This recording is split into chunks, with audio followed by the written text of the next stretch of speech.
Nesses 2 domingos, domingo passado e este domingo, nós propomos à igreja uma minissérie com o título Comunidade Verdadeira. A ideia de falarmos de comunidade verdadeira tem muito a ver com o mês que a gente está comemorando, esse mês de aniversário da igreja. E toda vez que pelo menos eu celebro aniversário, eu não fico triste por estar mais velho, porque eu vejo muito a boa mão do Senhor, a possibilidade de viver mais um ano, de olhar para a minha história e ver as maneiras significativas como o Senhor atuou, me resgatou muitas vezes, renovou a minha esperança.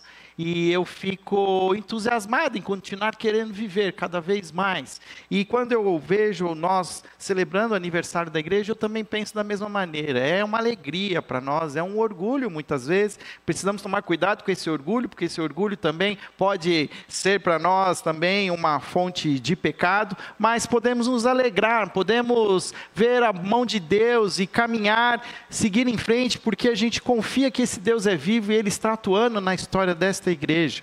Mas ao mesmo tempo é bom também refletir, será que estamos sendo de fato a igreja que Jesus deseja que sejamos nessa cidade, nesse endereço? Será que estamos, por mais sincero que estamos na nossa devoção, na nossa prática, nós estamos sendo a igreja que Jesus deseja que sejamos? Então, nós começamos a pensar, e uma das coisas que eu pensei semana passada, quando a gente fala de comunidade verdadeira, é muito a ver com a própria palavra comunidade.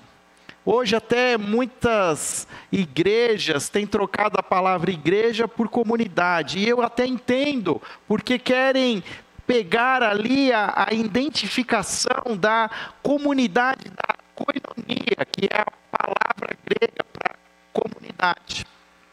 Comunidade, a palavra koinonia, tem a ver com comunhão, com estarmos juntos, fazermos juntos, vivermos juntos, a nos alegrarmos juntos. Por isso, semana passada, quando falei de comunidade, falei muito também de pequenos grupos, porque estar aqui hoje como igreja, nós somos muito mais aqui hoje institucionais do que uma comunidade. Estamos aqui prestando culto, mas há um protocolo, há uma contagem regressiva, as coisas acontecem a partir das 19, quando vai dar 21h30 acaba, aí a gente fica um pouquinho aqui, as luzes apagam, e aí acaba a igreja? Não, a igreja ela continua viva, e durante a semana temos incentivado a que vocês também estejam se reunindo. Quando a gente faz uma reunião de artesanato, a gente pensa nessa comunidade verdadeira, a gente pensa que esse pequeno grupo é um grupo de conviver, de caminhar junto, de orar junto. Por isso, nós falamos muito, semana passada, desses mandamentos recíprocos. O que são os mandamentos recíprocos? São mandamentos onde esta frase, ela é comum em todos os versículos, uns aos outros. Existem pelo menos 65 versículos, onde a expressão uns aos outros se apresenta, se tornando ali uma fonte de pelo menos 25 mandamentos. Sendo que o primeiro, o mandamento de ouro, que nós podemos destacar, é aquele que Jesus, aos seus discípulos, ele diz: um novo mandamento lhes dou, amem-se uns aos outros, como eu os amei. Vocês devem amar-se uns aos outros, e assim vocês serão conhecidos como os meus discípulos. E a partir então desse versículo, amar uns aos outros, a gente começa a ver na Bíblia, suportar uns aos outros, perdoar uns aos outros, servir uns aos outros, orar uns pelos outros. Isso acontece organicamente, muitas vezes em outros espaços, em outros fóruns. Por isso nós temos desafiado a cada um de vocês a buscar encontros menores, que a gente chama de pequenos grupos nos lares, pequenos grupos aqui na igreja. Toda terça-feira às 19 horas tem um encontro de jovens aqui na igreja. Eu falo aqui porque é exatamente aqui, eles puxam as cadeiras, pegam uma mesa, põem aqui uma mesa com salgadinho. faz uma reunião como Jesus fazia naquela época com seus discípulos.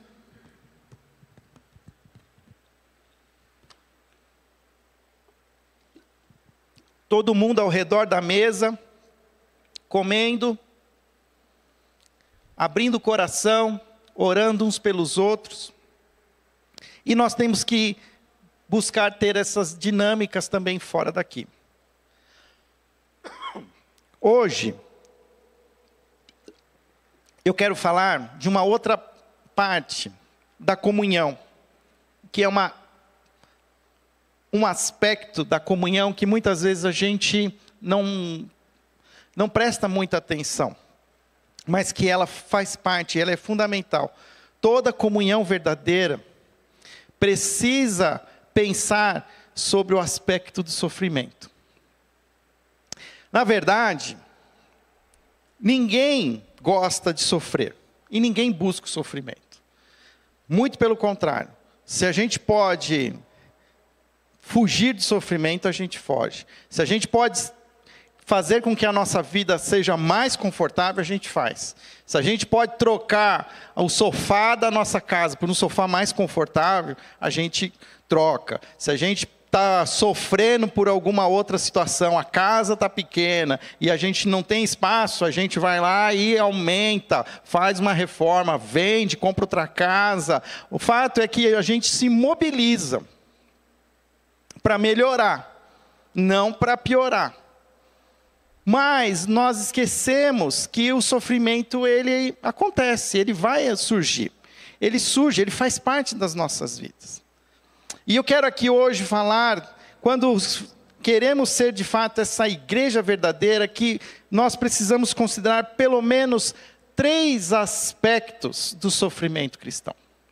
Há pelo menos 3 esferas, 3 aspectos, onde o sofrimento ele é real e ele precisa ser vivido como comunidade. Nós precisamos entender que faz parte do pacote. E o primeiro aspecto é o sofrimento por Cristo. Eu vou usar vários versículos, por isso eu estou trazendo eles aqui à tela, mas você também tem liberdade de abrir a sua Bíblia, marcar, fazer a grifar, conforme você achar necessário. Filipenses capítulo 3, verso 10. Paulo, à igreja de Filipos, ele escreve assim: quero conhecer Cristo, o poder da sua ressurreição e participar em seus sofrimentos, tornando-me como ele em sua morte. Quem aqui é um discípulo de Jesus, salvo, filho amado de Deus, salvo em Cristo Jesus, levanta a mão. Muito bem, pode baixar sua mão. Você já chegou a fazer essa oração? Você já chegou em algum momento na sua vida, falar assim: olha, eu quero conhecer Cristo e o poder da sua ressurreição e participar em seus sofrimentos, tornando-me como ele em sua morte. Se nós queremos ser uma comunidade verdadeira, uma comunidade de discípulos de Jesus, nós precisamos entender que o nosso mestre, Jesus, teve uma vida de sofrimento.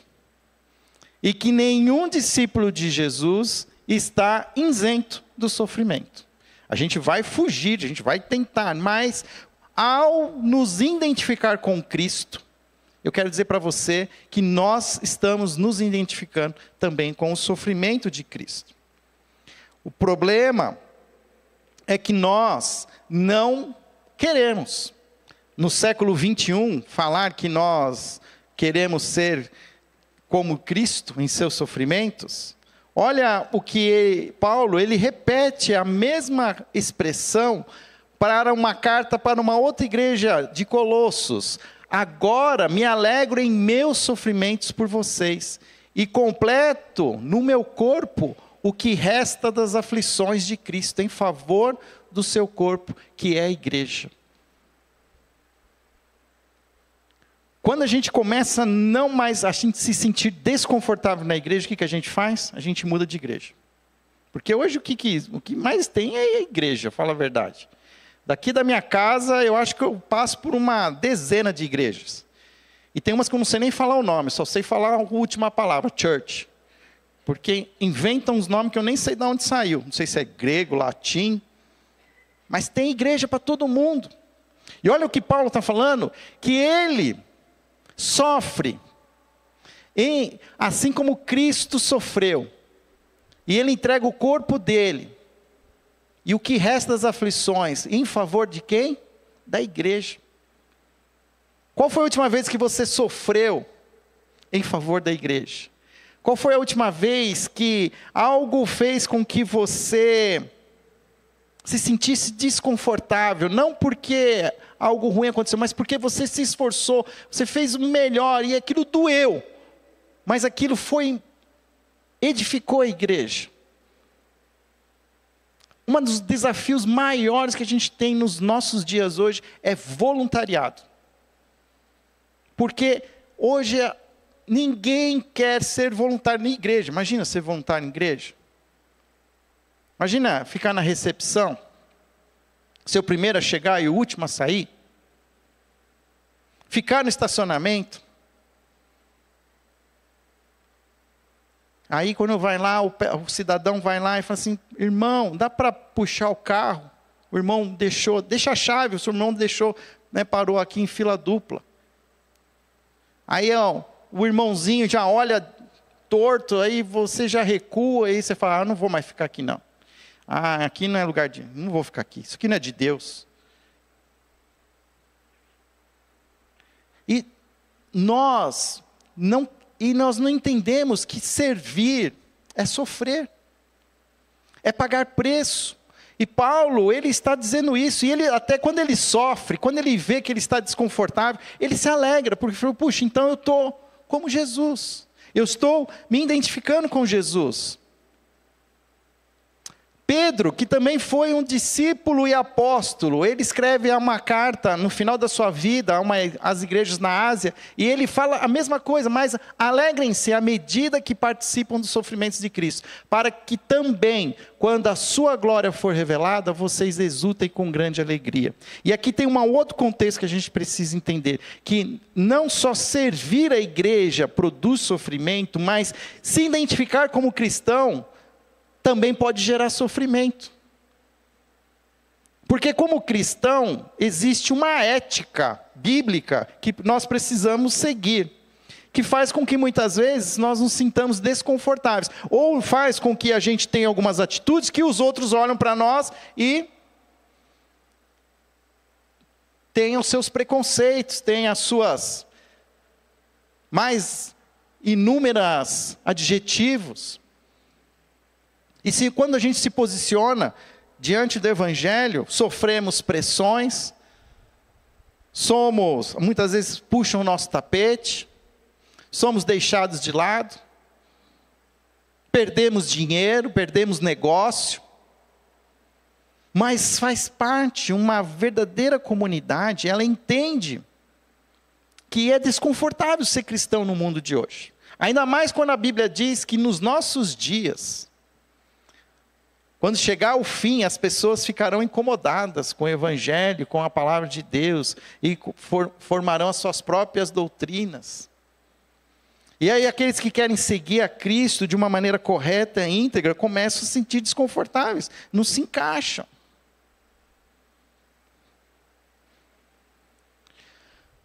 Pergunta, será que nós nos acomodamos demais ao mundo à nossa volta? Se desejamos experimentar a totalidade da comunhão com Cristo, devemos experimentar a comunhão em seus sofrimentos. Se a sua vida cristã é uma vida sossegada, é uma vida que não tem nenhum conflito, não tem nenhum tipo de sofrimento, nenhum desconforto, a pergunta é, será que você não se acomodou demais? E você está mais parecido com alguém que não é cristão do que com um cristão? Porque quando nós nos identificamos com um cristão, se queremos seguir a Cristo, as coisas começam a dar errado.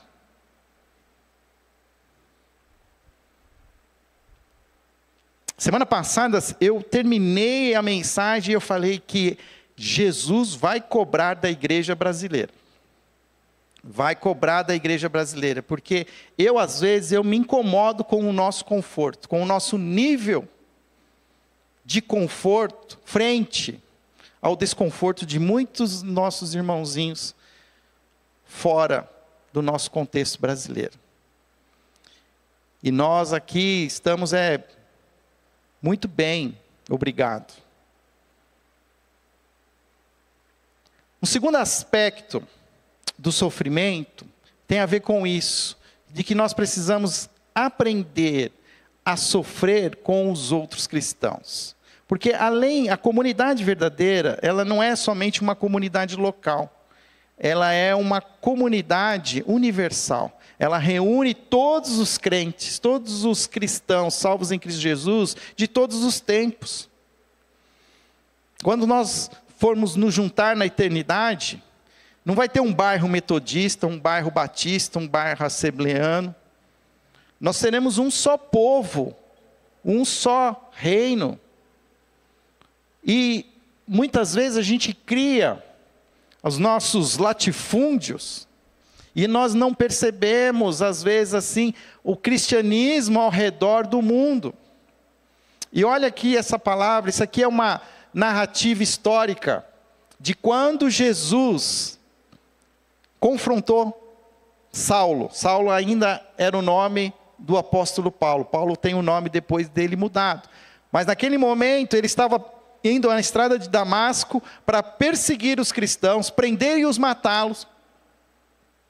E uma voz vem do alto, faz com que ele caia do cavalo, literalmente, e diz assim: Saulo, Saulo, por que você me persegue? Saulo perguntou: quem és tu, Senhor? E ele respondeu: eu sou Jesus, a quem você me persegue. Entenda essa essência orgânica de ser igreja, que nós somos o corpo de Cristo. Se o corpo de Cristo é perseguido, a cabeça, ou cabeça também está sendo perseguido. E Jesus fala isso literalmente para Saulo. Eu sou Jesus a quem você persegue. Existe uma parte do corpo que está sendo perseguido, o próprio Cristo está sendo perseguido. Será que nós estamos nos identificando tão intimamente com o seu povo, a ponto de entender que é Jesus Cristo que está sendo perseguido? Mas a gente não experimenta isso, a gente não sente. Mas a gente precisa exercitar esse movimento de olhar para os cristãos perseguidos. Existe uma organização internacional chamada Portas Abertas. Se você não conhece, você deve conhecer. Com mais de 70 anos, começou com um homem, um holandês chamado André, e ele nem queria ser chamado de pastor André, ele pedia para ser chamado de irmão André, como ele ficou conhecido. E essa organização se desenvolveu de tal maneira que hoje ela tem inclusive uma lista dos 50 países que promovem mais perseguição no mundo. E ela tem motivos de oração todos os dias, por dezenas de lugares onde parte da igreja está sendo perseguida, está sendo morta, está sendo machucada. Sabe, só para que você entenda, sabe qual é? Eles fazem uma lista dos 50 países. Sabe qual é o país número 1 já há pelo menos 5 anos se repete? Coreia do Norte. Na Coreia do Norte existe uma igreja cristã que, diante dos fatores, ela é identificada como a igreja mais perseguida. E aí depois vem países como Arábia Saudita, Iêmen, países como Uganda, na África. E pasmem, América do Sul, Colômbia, América Central, Guatemala, América do Norte, México. Existem irmãos nossos que sofrem perseguição, sofrem por se identificarem com Cristo. Existe hoje uma igreja cristã na faixa de Gaza, que está sofrendo. Há 2 dias atrás, essa mesma organização, Portas Abertas, divulgou um comunicado que 8 cristãos foram mortos em um dos bombardeios acontecidos por Israel na faixa de Gaza. Não estou aqui entrando no mérito de quem está certo e quem está errado, mas existe uma igreja cristã, irmãos em Cristo. E quem esteve aqui semana passada, nós falamos sobre um trabalho de um missionário que nós conhecemos e que pediu a nossa ajuda. E eu quero agradecer a vocês, porque naquele dia, até na segunda-feira, nós juntamos os recursos e deu em torno de R$10.600. Que é o mínimo que a gente pode fazer por uma igreja que está sendo literalmente machucada. E nós precisamos estar atentos. Num mundo tão global que a gente sabe de tudo, a gente precisa saber o que está acontecendo com os nossos irmãos. Nós não podemos somente saber aquilo que acontece do outro lado do mundo, na moda, na economia, mas também com os nossos irmãos cristãos. E hoje, qual é a primeira coisa que a gente pode fazer? Nós podemos orar. Nós podemos orar. E de novo,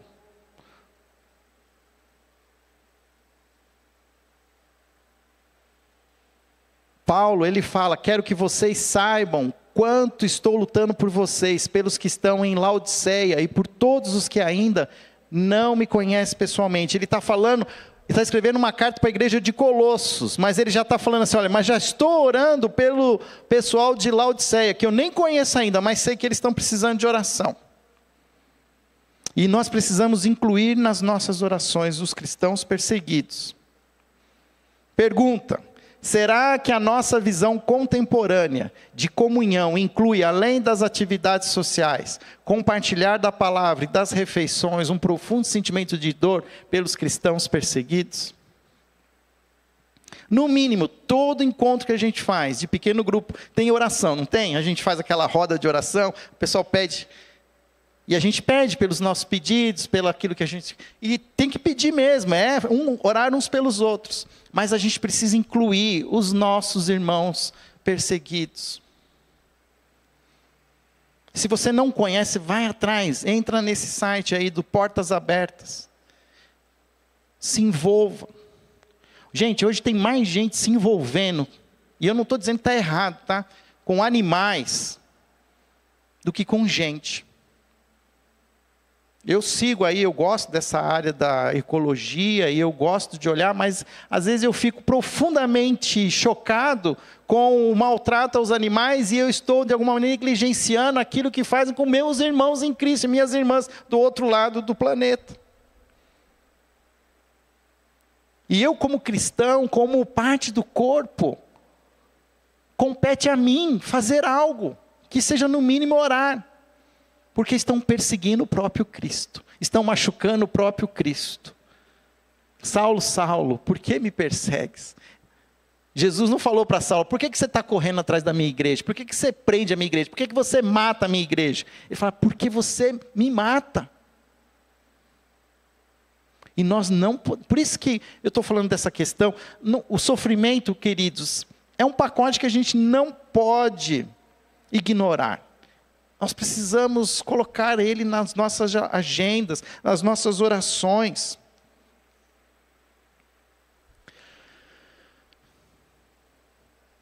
Um terceiro aspecto. Se um primeiro aspecto é do sofrimento. Ele fala sobre sofrendo por Cristo. O segundo aspecto é sofrendo por outros cristãos. Existe um terceiro aspecto, que é o sofrimento pelo pecado. Tem uma palavra hoje que também a gente não fala mais na igreja, é pecado. A gente fala outras coisas, maus hábitos, distúrbios, neuroses. A gente usa até algumas palavras, aprendemos lá no Hagai, lá com o Ebenezer, pode falar em inglês, que fica mais bonito. Burnout, né? É mais bonito, né? Então, E a gente começa a dizer um monte de coisa, e começa a justificar pecado. Não que não esteja certo, que as pessoas estão sofrendo, mas a gente precisa voltar a entender que nós vivemos num mundo machucado. Em Gênesis capítulo 6, Deus olhando para tudo aquilo que tinha acontecido, nos primeiros 6 capítulos, a gente pode pensar assim, olha só o que o texto diz: o Senhor observou quanto havia aumentado a perversidade dos seres humanos na terra, e viu que todos os seus pensamentos e seus propósitos eram sempre inteiramente maus, e o Senhor se arrependeu de tê-los criado e colocado na terra. Isso lhe causou imensa tristeza. Fábio, Deus se arrependeu, é uma maneira que o texto primitivo, antigo, tenta trazer para o leitor daquela época uma maneira de dizer como Deus estava indignado. Usa uma expressão humana de arrependimento para ilustrar a indignação de Deus, mas ao final o texto ele diz: isso lhe causou imensa tristeza. O pecado causa imensa tristeza em Deus. Será que nós cristãos nos sentimos assim tão tristes, sofremos com esse pecado?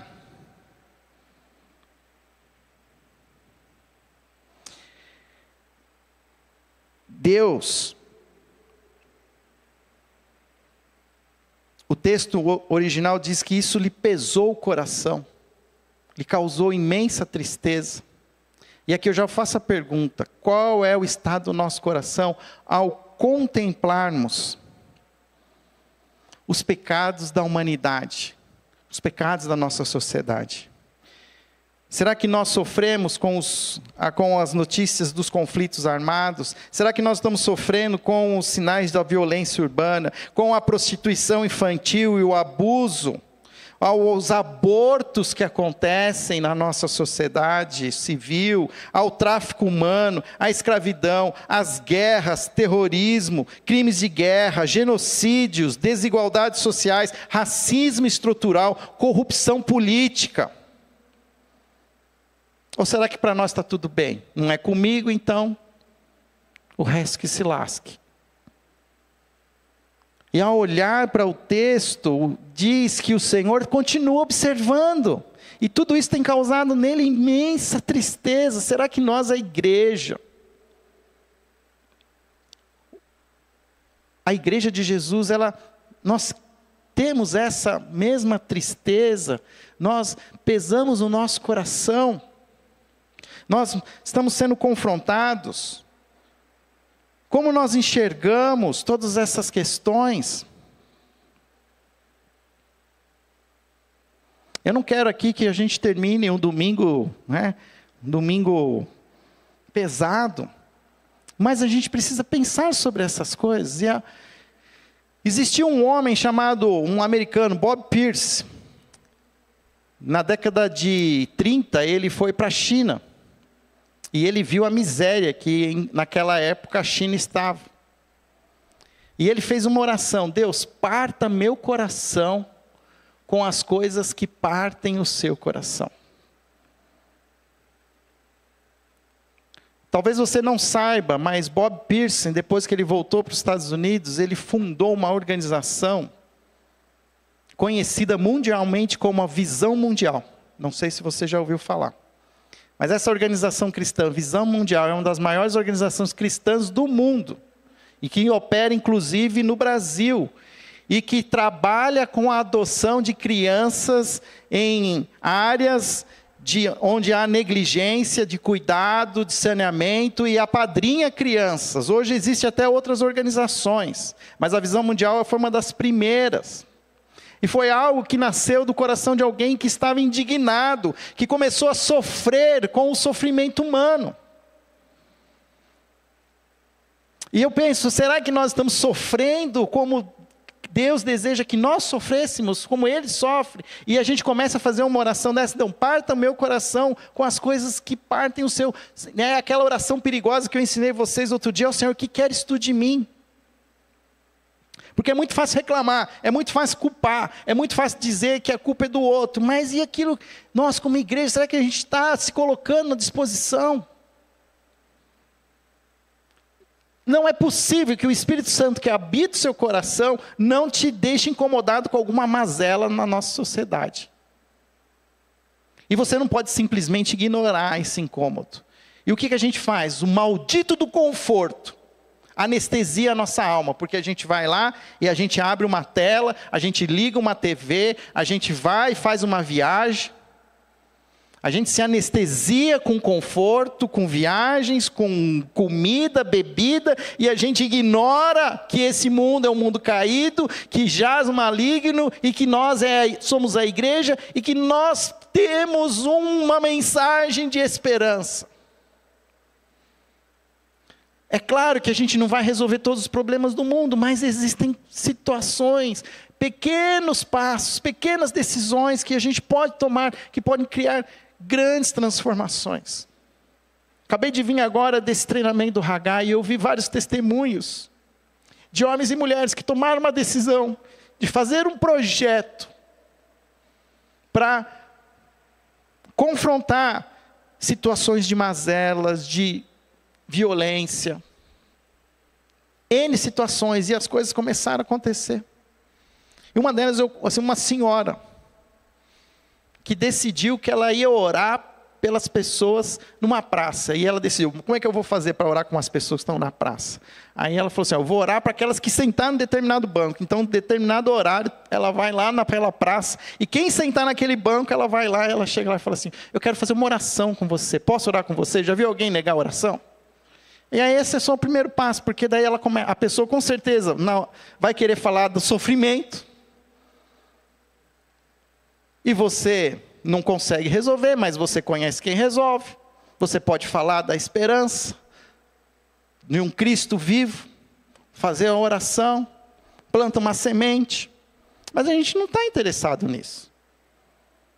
A gente vai maratonar a série que já saiu do Loki. Por que o Loki só sai um dia, né, na quinta-feira? Podia sair tudo de uma vez, para a gente já passar.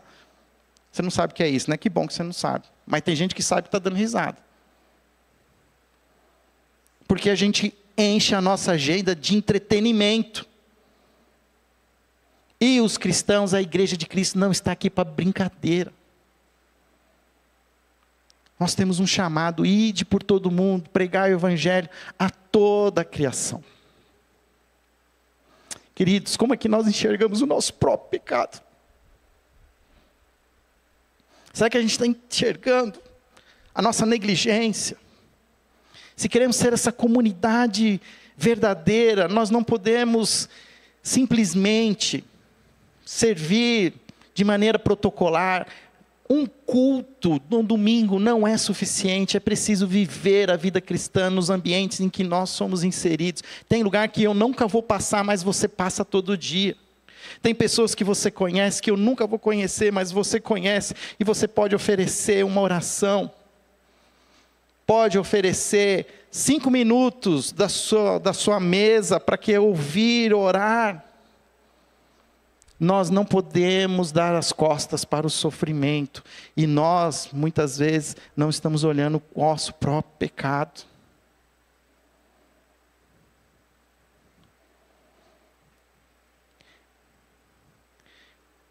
Eu fui, esse final de semana, confrontado com esse texto. O apóstolo Pedro. Vários momentos, até naquele dia, do dia de Pentecostes, quando as línguas de fogo desceram dos céus e os apóstolos começaram a falar em línguas estrangeiras, o povo começou a clamar, falou, o que nós precisamos fazer? E ele diz exatamente o que ele vai dizer depois no capítulo 3, que é, arrependei-vos, pois, e convertei-vos, para serem cancelados os vossos pecados.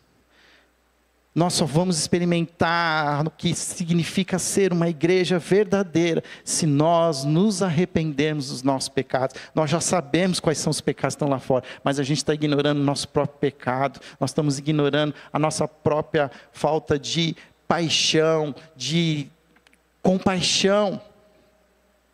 E nós precisamos não só nos arrepender, mas nos converter, mudar o nosso caminho. Não podemos seguir o mesmo caminho. Nós não podemos ser insensatos, querer repetir as mesmas coisas e buscar os mesmos resultados. Então por que às vezes a gente não está vendo resultados? Porque a gente está continuando, a gente não está se convertendo, não estamos mudando. Mas para mudar precisa arrepender-se. Precisamos se arrepender das nossas vidas. Eu falei hoje, eu saí arrependido, saí quebrado. Arrependido, porque eu gasto tudo que Deus me dá. Não deixo nenhuma dívida, mas eu gasto tudo. Se um morador de rua precisar de R$2, eu não tenho. Nós precisamos estar atentos ao que Deus está nos chamando para ser como igreja. Mas isso começa com arrependimento. Arrependimento e conversão.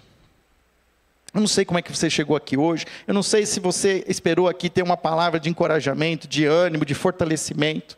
Eu sei que o Espírito Santo falou para mim dizer para você que você precisa se arrepender. Que não adianta você continuar seguindo o mesmo caminho, por mais que você se fale como cristão. Porque nada muda se nada muda.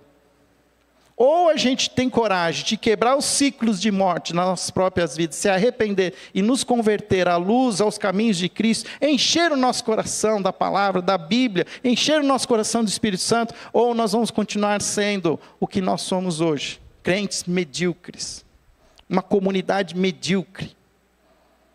E nós não fomos chamados por Deus para sermos uma comunidade medíocre.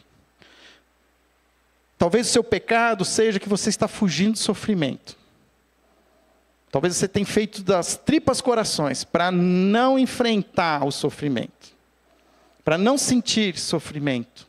Mas não tem como servir a Jesus e não sentir as dores que Jesus sentiu.